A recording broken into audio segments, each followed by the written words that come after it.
এই 17 বছরের কুকর্মের কথা বলতে গেলে অনেক সময়ের প্রয়োজন, কিন্তু এই 17 বছরে তারা কি বলতো? তারা বলতো যে আগামী 41 সাল পর্যন্ত আমরা ক্ষমতায় থাকবো।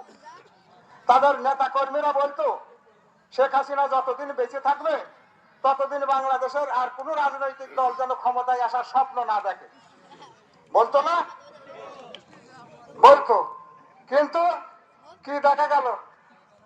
একেবারে ঝাড়ের অংশে দেশ থেকে পালাতে হইলো। ঝাড়ের অংশে দেশ থেকে পালাতে হইলো। পালানোর আগে 3 দিন আগে কলারে হাত দিয়ে বলেছিল না যে শেখ হাসিনা পালাই না, কিন্তু 3 দিন পরে দেখা গেল তার মন্ত্রীরা না পলাতক, স্পিকার ডেপুটি স্পিকার পলাতক, বিচারপতিরা পলাতক, বাইতুল মোকাররমের খতিব পর্যন্ত পলাতক। কিন্তু এই পলাতকের ঘটনা কেন ঘটলো? পলাতকের কাজ নিশ্চয় করেছেন, যার জন্য বাংলাদেশের এই গণ অভ্যুত্থানের মুখে পালাতে বাধ্য হয়েছে। 850 বছরের মধ্যে বাংলাদেশ থেকে কেউ পালায়নি। আজ থেকে 850 বছর আগে আমরা ইতিহাস পড়েছি, লক্ষণ সেন নামে একজন বহিরাগত স্বৈর শাসক আমাদের এই পূর্ব বাংলা শাসন করত। ইখতিয়ার উদ্দিন মোহাম্মদ বিন বখতিয়ার খলজির 17 জন সৈন্যের আক্রমণ প্রতিহত করতে না পেরে প্রাসাদের পেছন দরজা দিয়ে খালি পায়ে নৌকাযোগে পলায়ন করেছিল। আর ঠিক সেই 850 বছর পরে সেই রেকর্ড ভাঙলেন শেখ হাসিনা। পাবলিক জনতার আক্রমণ, পাবলিক জনতার গণ অভ্যুত্থান প্রতিহত করতে না পেরে উনিও দেশ থেকে পালাতে বাধ্য হলেন। তফাৎটা একটাই, লক্ষণ সেন পাঠিয়েছিলেন নৌকা যোগে আর শেখ হাসিনা পাঠিয়েছেন হেলিকপ্টার করে। এটাই পার্থক্য। কিন্তু পলাতক সৈন্য তাদেরকে আর যুদ্ধক্ষেত্রে যুদ্ধ করার সুযোগ দেওয়া হয় না। আজ পর্যন্ত পৃথিবীর ইতিহাসে গণ অভ্যুত্থানে যত সরকারের পতন হয়েছে আজ পর্যন্ত কোন সরকার কামব্যাক করতে পারেনি, শেখ হাসিনাও পারবে না। বাংলাদেশে শেখ হাসিনা ডিলেট হয়ে গেছে। আজকে প্রশ্নটা হচ্ছে, গত 17 বছরে তো দেখলাম বাঘে ছাগলে এক খাটে পানি খাইয়েছে, কথা বলার সুযোগ ছিল না। আমাদের 14 গোষ্ঠীর ক্ষমতা ছিল না যে এইরকম একটা জনসেবা করা, ছিল না এরকম। কিন্তু আজকে তারা কোথায়? এটাই হচ্ছে প্রকৃতির বিধান।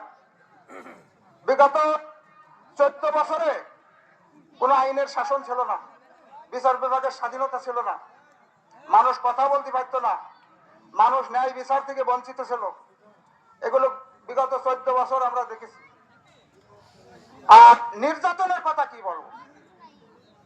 জামাত আমাদের এক সময় ভাই ছিল, বিএনপি জামাত এদের একজন নেতার নাম আপনি পাবেন না যে শেখ হাসিনার আমলে যার বিরুদ্ধে 5, 10, 20, 50, 100, 500 পর্যন্ত মামলা দেওয়া হয়নি। এমন কোন একটা নেতা খুঁজে পাবে না, আঙুল দিয়ে দেখাতে পারবেন না যে এই লোকটার বিরুদ্ধে 5টা, 10টা, 20টা, 50টা মামলা নাই। বাংলাদেশের বাংলাদেশের সবচেয়ে জনপ্রিয় নেত্রী হচ্ছে বেগম খালেদা জিয়া। কথার কথা নয়, প্রমাণ আছে। আজ পর্যন্ত 23টা আসনে নির্বাচন করে যিনি আজ পর্যন্ত কোন আসনে পরাজিত হন নাই। এইরকম একজন নেত্রী, জনপ্রিয় নেত্রী, বাংলাদেশের মানুষের মধ্যমণি, 2 কোটি টাকার মামলায় তাকে 10 বছরের সাজা দেওয়া হয়েছে। নিম্ন আদালত থেকে সাজা দেওয়া হয়েছিল 5 বছর। 5 বছরের সাজা মহারানীর পছন্দ হয়নি। এই সাজা উচ্চ আদালতে নিয়ে গিয়ে জ্যামিতিক হারে ডবল করা হলো, 10 বছর করা হলো। শুধু তাই করেও শান্তি হয় নাই। তার মইনুল রোডের যে বাড়ি, স্বামীর স্মৃতি বিজড়িত বাড়ি, সেই বাড়ি থেকে তাকে উচ্ছেদ করা হয়েছে। আদালতের রায়, আপিলের রায় তখনও বাইর হয়নি। ক্ষমতার ব্যবহার করে তাকে বাড়ি থেকে উচ্ছেদ করে দেওয়া হয়েছে এবং বাড়ি থেকে উচ্ছেদ করে তার বাড়িটা বুলডোজার দিয়ে ভেঙে দেওয়া হয়েছে। এমন ইতিহাসও বাংলাদেশে ঘটেছে। বাড়ি থেকে উচ্ছেদ করে দিয়ে লন্ডনে গিয়ে ভিডিও রেকর্ডে দেখে নেবেন। লন্ডনে গিয়ে কর্মী সবাই ভাষণ দিচ্ছেন শেখ হাসিনা যে যেদিনই সুযোগ পাবো সেই দিনই খালেদা জিয়াকে ঘর থেকে বের করে দেবো। এখন সুযোগ পেয়েছি, ঘর থেকে বের করে দেবো। দরকার হলে ভিটি ঘুঘু চালাবো। আজকে কার ভিটি ঘুঘু চড়ছে? ধানমন্ডির 32 নম্বরে ঘুঘু চড়ছে না? হ্যাঁ, এটাই তো পাপের শাস্তি। এত কিছু করেও ওনার প্রতিহিংসার আগুন নেভাতে পারেনি। তার বাড়ির সামনে বালু ভর্তি ট্রাক দিয়ে তার বেরোনোর রাস্তাটা বন্ধ করে দেওয়া হয়েছে। তার শরীরের উপরে পেপার স্প্রে করা হয়েছে, আন্তর্জাতিক আইনে সম্পূর্ণভাবে নিষিদ্ধ। তার বাড়ির বিদ্যুতের লাইন কেটে দেওয়া হয়েছে, তার বাড়ির গ্যাসের লাইন কেটে দেওয়া হয়েছে। এই জন্যই আজকে তাকে দেশ থেকে পালাতে হয়েছে। যেদিন ওনাকে ঘর থেকে বের করে দেওয়া হচ্ছে সেদিন আমাদের মনে আছে, 2 হাত প্রসারিত করে আল্লাহর দরবারে বেগম খালেদা জিয়া অশ্রুসিক্ত নয়নে ফরিয়াদ করেছিলেন, হে আল্লাহ, কার বিরুদ্ধে আমার কোনো অভিযোগ নেই, এই বিচারের ভার আমি তোমার হাতে দিয়ে দিলাম। বেগম খালেদা জিয়া বলেছিল, এই মামলা স্বয়ং সৃষ্টিকর্তা হাতে নিয়েছেন। কয়েক বছর শুনানির পরে 5 তারিখে রায় দিয়ে দিয়েছে। চূড়ান্ত রায়। আচ্ছা, ঠিক আছে, চূড়ান্ত রায়। এই রায় কোনো আপিল হবে না। বাংলাদেশের মানুষ